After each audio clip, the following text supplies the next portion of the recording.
हाँ, तो हम लोग पढ़ते हैं संत रैदास। ठीक है, संत रैदास के बारे में पढ़ते हैं, रैदास के पद। तो सबसे पहले तो संत रैदास के बारे में जानते हैं, बाबा जी के बारे में जानते हैं, बाबा जी क्या थे। तो बाबा जी के बारे में लोग जानते हैं, बाबा जी क्या थे, जूते बनाने का उनका काम था। बाबा जी जूता बनाते थे। ये सिर्फ जूता नहीं बनाते थे, जूता फ्रीओ में देते थे। प्रारंभ से ही रैदास बाबा का रैदास बाबा बहुत परोपकारी तथा दयालु थे और दूसरों की सहायता करना उनका स्वभाव बन गया था। वे प्राय मूल्य लिए बिना जूते भेंट कर दिया करते थे। अब बस इन्हीं के चलते उनका मम्मी पापा गुस्सा करता था, घर से भगा दिया उनको। ठीक, तो हमारे संत बाबा इसे थे, संत रैदास बाबा। अब इनका इतना मूल्य कहा है, इनके बारे में हम लोग पढ़ कह रहे हैं, क्या कि इन्होंने बहुत ज़्यादा कविता लिखा है। और कविता जो लिखा है बहुत आसान भाषा में लिखा है। किस भाषा में लिखा है? मधुर एवं सहज भाषा में। माने भाषा तो ये थी, लास्ट में देखेंगे, भाषा इनका ब्रज भाषा है और अवधी राजस्थानी खड़ी बोली भी हम लोग देख सकते हैं, खड़ी हिंदी बोली। तो अगर एग्जाम में पूछेगा कौन सा भाषा इनका, तो बोलना ब्रज भाषा है। ठीक है, कौन सा भाषा? ब्रज भाषा। तो एग्जाम में आता ही वाला। ठीक है, तो आगे हम लोग देखते हैं। तो इनकी जो भाषा, तो पढ़ते हैं थोड़ा इनके बारे में कि मधुर एवं सहज रन संत रैदास की वाणी ज्ञानाश्रयी होते हुए भी ज्ञानाश्रयी और प्रेमाश्रयी है। अभी जो लाल रंग से जो टिक किया हुआ है, इसको हम लोग थोड़ा समझेंगे। देखिए, ज्ञानाश्रयी मतलब क्या होता है कि जो कवि अपनी कविता में ज्ञान को ज़्यादा महत्व देता है, वो अपना कविता से सब जगह ज्ञान फैलाना चाहता है, जिससे आप लोगों को नफरत होती है कि आप लोगों को ज्ञान पसंद नहीं होता, कोई भी ज्ञान दे। और प्रेमाश्रयी, जो कवि अपनी कविता में प्रेम के बारे में लिखे, तो वो प्रेमाश्रयी कविता हो गया। ठीक, जैसे अरिजीत सिंह का गाना हो गया, वो सब प्रेमाश्रयी है। ज्ञानाश्रयी कोई कविता में अपना ज्ञान दे रहा है, वो ज्ञानाश्रयी है। पर संत रैदास दोनों लिखते थे, ज्ञानाश्रय भी और प्रेमाश्रय भी। इनकी कविता हम लोग को दोनों देखने को मिल जाएगी, ज्ञानाश्रय और प्रेमाश्रय दोनों। ठीक है, तो ज्ञानाश्रय और प्रेमाश्रय समझ में आया। ज्ञानाश्रय जिस कविता में ज्ञान के बारे में ज़्यादा मूल्य हो, हम लोग कविता पढ़ेंगे तो समझ में आएगा ज्ञानाश्रय है कि प्रेमाश्रय है। ठीक है, प्राचीन काल से ही भारत में विभिन्न धर्मों तथा मतों के अनुयायी निवास करते रहे। इन सभी से मेलजोल और भाईचारे बढ़ाने के लिए संतों ने समय समय महत्वपूर्ण योगदान दिया। ये सब रहने दो। वे संत कबीर के गुरु भाई थे। हाँ, देखो, संत कबीर के गुरु भाई थे। गुरु भाई मतलब क्या होता है, क्योंकि दोनों ही, ये जो कबीर दास है और ये रैदास भी, संत रैदास किसके चेले थे? तो स्वामी रामानंद जी के चेले थे। इन दोनों के मास्टर कौन? रामानंद। ठीक, इसलिए कबीर के ये गुरु भाई हुए। तो ये जो पीला मैंने रंग कर दिया है, ये पीला रंग मतलब है कि ये एग्जाम में आने का चांस है। ठीक, तो ये क्वेश्चन आता है कि संत रैदास किसके गुरु भाई थे? तो कबीरदास के गुरु भाई थे। रैदास का जन्म कब हुआ था? तो ये भी आता है, रैदास का जन्म 1838 में काशी में हुआ। 1888, सॉरी हो जाता है मिस्टेक। उनके पिता का नाम क्या था? रघु। उनकी माता का नाम क्या था? गुरबनिया। ठीक, ये सब याद होना चाहिए। इनका पप्पा का बिजनेस का था, तो जूते बनाने का बिजनेस था। ये सब को फ्री में बांट देते थे जूते, इसलिए। और इनका भाषा क्या था? ब्रज भाषा था। ठीक, और एक सवाल पूछता है कि अच्छा, आगे पढ़ते हैं हम लोग। पढ़ते हैं रैदास के पद। पहला पद, ठीक, प्रभु जी तुम चंदन हम पानी। ये क्या बोल रहे हैं? प्रभु जी तुम चंदन हम पानी। आसान भाषा एकदम। क्या बोल रहे हैं? प्रभु जी आप क्या है? चंदन है, और हम क्या है? पानी है। जाकी अंग अंग बास समानी। बास मतलब क्या होता है? बास मतलब वही महक। तो जैसे कि चंदन को पानी में अगर मिलाएंगे, तो पहले तो पानी का कोई मोल था, पहले पानी का कोई मोल नहीं था, लेकिन जैसे उसमें चंदन मिल गया, तो पानी का सुगंध बदल जाएगा, पानी का मोल बदल जाएगा। उस पानी से पूजा होता है, उसको बहुत ज़्यादा महत्व मिलता है। वैसे संत रैदास का भी कोई महत्व नहीं था, वो सादा पानी जैसा था। और भगवान कैसे है? चंदन की तरह है। जब चंदन पानी में मिल जाता है तो क्या हो जाता है? कमाल हो जाता है। जिस पानी का मोल नहीं था, वही पानी अब क्या हो गया? बहुत ज़्यादा मूल्यवान हो गया। वैसे ही जब संत कवि में भगवान जी मिल जाते हैं, तो उनका जीवन जो कि पानी की तरह निरर्थक था, सीधा सादा था, जिसमें कोई गंध नहीं था, कोई रंग नहीं था, जैसे ही भगवान जी आ गए तो उनके जीवन में गंध आ गया, रंग आ गया। ऐसा कौन कह रहा है? कबीर रैदास जी कह रहे हैं कि जब भगवान को अपने जीवन में शामिल कर लो, तुम्हारा जिंदगी क्या हो जाएगा? खुशियों से भर जाएगा, रंगीन हो जाएगा और सुगंधित हो जाएगा। ठीक है, तो करके देखो तुम लोग। प्रभु जी तुम घन बन हम मोरा। तो घन घन मतलब क्या होता है जी, बादल। तो क्या बोल रहे हैं, प्रभु जी तुम घन बन, आप घन हैं और हम क्या है, हम मोर है। जैसे चितवत चंद चकोरा। तो ये सब एग्जाम्पल कहाँ दिए हैं, तो जैसे बादल को देखकर मोर खुश हो जाता है, वैसे ही हम भी आपको देखकर खुश हो जाते हैं। ठीक, जैसे ये जो चकोर पक्षी है, चंद चकोरा, चितवत माने घूरते रहना। तो जैसे ये पक्षी चांद को घूरते रहती है, देखते रहती है, खुश होते रहती है, हमेशा चांद के पास जाने की कामना करते रहती है, वैसे ही मैं भी चकोर पक्षी की तरह हूँ। और आप भगवान को चांद की तरह बताया गया है कि मैं आपको हमेशा देखते रहता हूँ। ठीक, तो इसलिए क्या कहे हैं, प्रभु जी तुम घन बन हम मोरा, जैसे चितवत चंद चकोरा। उसके बाद बोल रहे हैं, प्रभु जी तुम दीपक हम बाती। तो दीपक मनी दिया और बाती मनी बत्ती। जैसी बत्ती का कोई मोल नहीं था, वैसी उनका भी कोई मोल नहीं था। जैसे दिया में आया और दिया बड़ा, पहले कोई मोल नहीं था लेकिन अभी दूसरों को प्रकाश देने का काम करता है। तो जैसे कि संत रैदास जी है, वो पहले कुछ काम के नहीं थे, लेकिन जैसे उनका भगवान से मिलन हुआ, ज्ञान का दीपक जला, भगवान जी आए, वैसे ही सब तरफ प्रकाश ही प्रकाश उनका भी फैला और उन्होंने फैला भी दिया। नहीं ना समझ में आया, थोड़ा मत समझो, तो जो थोड़ा बहुत समझ में आया ना वही समझो। प्रभु जी तुम मोती हम धागा। जा, मोती का फोटो तो लगाया ही नहीं, मोती और धागा। ठीक है, मोती धागा इमेजिन कर लो, फोटो क्या इमेजिन करना है। जैसे सोने ही मिलत सुहागा। तो हम मोती का फोटो दूसरा पीडीएफ में लगाते हैं। देखो यहाँ पे समझ लो मोतियों का धागा है। ठीक है, तो मोतियों का धागा। तो प्रभु जी को क्या बोल रहे हैं, प्रभु जी तुम मोती हम धागा। तो प्रभु जी क्या है, मोती है, हम क्या है, धागा है। जैसे धागा कोई मोल नहीं रहता, धागा कुछ मोल होता है, धागा इसी फेंका हुआ रहता है, लेकिन उसी धागे में तुम मोती को पिरो दो तो बस लाखों रुपया करोड़ रुपया का दाम हो जाएगा, वो धागा का भी मूल्य बढ़ जाएगा। वैसे ही प्रभु जी मेरा कोई मोल नहीं था, मेरा ज़िंदगी में कोई पूछता नहीं था, कोई पत्ता नहीं देता था, आप लोग की भाषा में कोई उनको पत्ता नहीं देता था, लेकिन जैसे ही आपके शरण में आए तो वैसे ही सबने पत्ता देना स्टार्ट कर दिया। ठीक, तो आप मोती है, हम क्या है, धागा के समान है। जैसे सोना ही मिलत सुहागा। तो ये सुहागा है, ये सोना है। सोना और सुहागा मिलता है तो क्या होता है, सोने पे सुहागा होता है। सोने पे सुहागा का मतलब होता है, ये सुहागा का एक केमिकल बनाया जाता है पानी उनी में मिलाया, कुछ मिला के, और इससे जब हम लोग लोहा, और ये जब लोहा के संपर्क में आता है तो लोहा और ज़्यादा चमकदार हो जाता है। तो वही बोल रहे हैं कि भगवान जी हम तो पहले सिर्फ सोना थे, खराब सोना थे, आप क्या है, आप सुहागा है। आपसे जैसे ही मेरा मिलन हुआ वैसे ही मैं और चमकदार हो गया और सुंदर हो गया। ये कौन बोल रहे हैं, हमारे प्रभु जी।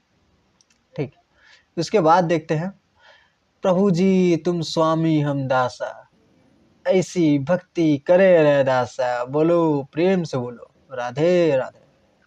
ठीक, तो प्रभु जी तुम स्वामी हम दासा, ऐसी भक्ति करे रैदासा। इसका मतलब हुआ क्या कि देखो, भक्ति जो है, भक्ति करने के बहुत सारे, हिंदू धर्म में भक्ति करने के कुछ रास्ते हैं।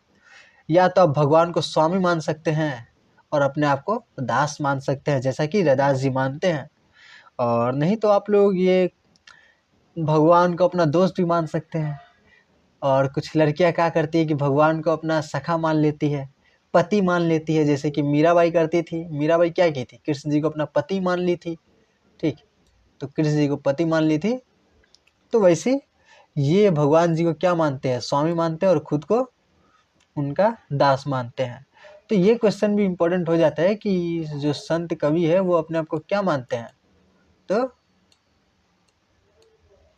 वो खुद को दास मानते हैं और भगवान को स्वामी मानते हैं। ठीक है, ठीक है, फोटो याद रखिएगा। ये संत रैदास जी टकला उकला हो गए हैं। तो वो हो गया हम लोग का पहला भाग, पहला पद खत्म। आते हैं दूसरा पद में। दूसरा पद देखो, नर हरि चंचल मति मोरी, कैसे भक्ति करो मैं तोड़ी। ये भगवान से बात करने की, भगवान, नर हरि माने भगवान, भगवान जी हमारी मति, हमारी चंचल मति है, हमारा जो दिमाग है एक जगह पर टिकता ही नहीं है। आप लोग क्लास में जाते हैं, बैठते हैं तो एक जगह ध्यान रहता है। आप लोग मेरी वीडियो भी देख रहे होंगे तो क्या पता कहाँ ध्यान होगा, ठीक। हमारा तो दिमाग क्या है, चंचल है, एक जगह टिकता ही नहीं है। ठीक। आप लोग अभी फ़ोन खोले, ऊपर से नोटिफिकेशन आएगा, चल जाइएगा व्हाट्सएप में, व्हाट्सएप से इंस्टाग्राम में, 5 मिनट पढ़ने नहीं बैठे और 2 घंटा फ़ोन चला लिए, बस काम खत्म। तो ये सब होता क्या है, काहे कि हमारा मति क्या है, हमारा जो दिमाग है वो चंचल है, एक जगह उसका ध्यान नहीं रहता है, फोकस नहीं है। माने कि इसको बढ़ाया जा सकता है बार बार प्रैक्टिस करके, ऐसा नहीं है कि नहीं बढ़ाया जा सकता। कैसे भक्ति करो मैं तेरी, तो भाई कि आपने तो हमारे दिमाग को ऐसा बना दिया है कि वो एक जगह टिकता ही नहीं है। आपकी गलती है, मैं कैसे भक्ति करूँगा आपकी। तुम मोहि देखे हो तो ही देखूं, प्रीति परस्पर होई। क्या बोल रहा है, तू मोहि देखे, तू मोहि देखे। अच्छा, ये भगवान का फोटो नहीं है, ये समझाने के लिए फोटो लगाया है, ठीक है। तू मोहि देखे हो तो ही ना देखे, यही मति सब बुद्धि खोई। तो देखो बोल क्या रहे हैं, तू मोहि देखे, ये तू मोहि देखे, हो तो ही देखो, माने हम तुमको देखते हैं। प्रीति परस्पर हुई, तभी ना प्रीति होता है, प्रीति माने प्यार। ठीक। तो जब दोनों जन एक दूसरे को देखता है, एक दूसरे को माने आदान प्रदान होता है नैनों का और का, कुछ भी समय का भी, ये उसको समय देगा, वो उसको समय देगा, ये उसके लिए कुछ अच्छा किया, ये भी उसके लिए कुछ अच्छा की, तो क्या होता है, प्रीति परस्पर हुई, तब जो रिलेशन है बहुत अच्छा बनता है।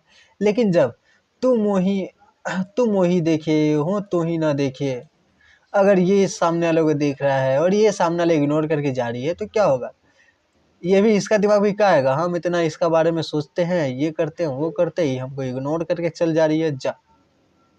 तब क्या होगा, प्रीति होगा, प्यार होगा, नहीं ना होगा। ठीक। तो इग्नोर करने से प्यार नहीं होगा। तो बात ऐसा है कि भगवान के बारे में बात हो रहा है, ठीक। कि हम, तो ऐसा हम लोग की ज़िंदगी में होता है, आप लोग रिलेट कर पाएंगे कि हम लोग भगवान का पूजा पाठ तो कर लेते हैं, ठीक। हम लोग भगवान का पूजा पाठ किए, तो हम हम लोग सोचते हैं कि भगवान मेरा कुछ भला करे, लेकिन जब वो भला नहीं होता है, तो अक्सर तो ऐसा ही होता है कि हम लोग भगवान का पूजा वूजा करते हैं, फिर भी हमारी ज़िंदगी में कुछ अच्छा नहीं हो रहा होता है, ठीक। तो हम लोग क्या करते हैं, लास्ट में भगवान पे विश्वास करना ही बंद कर देते हैं। बस यही बात है, यही बोल रहे हैं कि अगर हम आपका पूजा करते, आप उसके बदले में हमें कुछ देते, तब तो एकदम बढ़िया सा रिलेशन बना रहता है। लेकिन जब हम आपकी पूजा कर रहे हैं, आप हमारे को ध्यान ही नहीं दे रहे हमारे ऊपर, बस हम दिन रात आपका पूजा कर रहे हैं, आप एग्ज़ाम में मार्क्स नहीं बढ़ा रहे हैं, तो क्या होगा, आपका पूजा करेंगे, नहीं करेंगे। अरे गधा, पढ़ लो, पूजा करने का टाइम, पूजा वूजा करो, लेकिन थोड़ा पढ़ भी लो टाइम निकाल के, खाली पूजा करने से थोड़ा नाम, ये नंबर थोड़ी आएगा। सब घटे घटे अंतरी रमसी निरंतरी, तो क्या बोल रहे हैं, सब घटे अंतरी रमसी निरंतरी, आपका जो निवास है वो सब जगह है, पेड़ पौधा में, पत्ता में, मिट्टी में, आसमान में, हर जगह है, ठीक। मैं देखत हूँ नहीं जाना, और मैं हर दम आपको देखता रहता हूँ, लेकिन मुझको पता नहीं रहता कि मैं आपको देख रहा हूँ। मैं हर समय आपको देखता रहता हूँ, लेकिन आपको पता नहीं है कि मैं आपको देख रहा हूँ, मुझे पता नहीं है कि मैं आपको देख रहा हूँ। आप तो हर जगह है। गुण सब तोर मोर सब अवगुण, कृत उपकार न माना। क्या बोले कि आप तो गुणों से भर कर है, जो गुण है वो आपका है, अच्छा सच्चा, ये सब जो बढ़िया बढ़िया गुण है वो आपका है, और मेरे पास जो भी गुण है वो सब क्या है, खराब गुण है। क्यों खराब गुण है, क्योंकि मैं आपकी कभी तारीफ नहीं करता, आपका दिए आपको शुक्रिया नहीं करता। कृत उपकार न माना, आपने जो मेरे ऊपर जो उपकार किए मैं उसको मानता ही नहीं हूँ। मैं भगवे तो इंसान लोग वही करते हैं, इंसान लोग क्या देखता है कि भगवान हम आपसे मांगे थे एग्जाम में टॉप कर जाए, आप तो टॉप नहीं बनाए, मेरा बगल वाला टॉप आ गया, ठीक। तो ऐसा बाबा लोग कहता है कि जो सबसे बड़ा उपकार किया भगवान हम लोग के ऊपर, कि हम लोग जिंदा हैं, ठीक। तो ये उपकार के लिए हम लोग को भगवान को हमेशा धन्यवाद बोलना चाहिए। या देखो, ये लड़का उपकार नहीं मान रहा, भगवान मेरे लिए किया क्या ये सोच रहा है, ठीक। मैं ते तोड़ी मोड़ी ये समझो, कैसे करी निस्तारा, कहे रैदासा कृष्ण करुणा में, जय जय जगत आधारा। फिर से बोलो प्रेम से, फिर से बोलो राधे राधे, ठीक। तो मैं ते तोड़ी मोड़ी ये समझो, कैसे करी निस्तारा, ये क्या बोल रहे हैं कि आप मेरे समझ के बाहर हैं। मैं आपको कैसे समझूं, मैं आपकी पूजा कैसे करूं।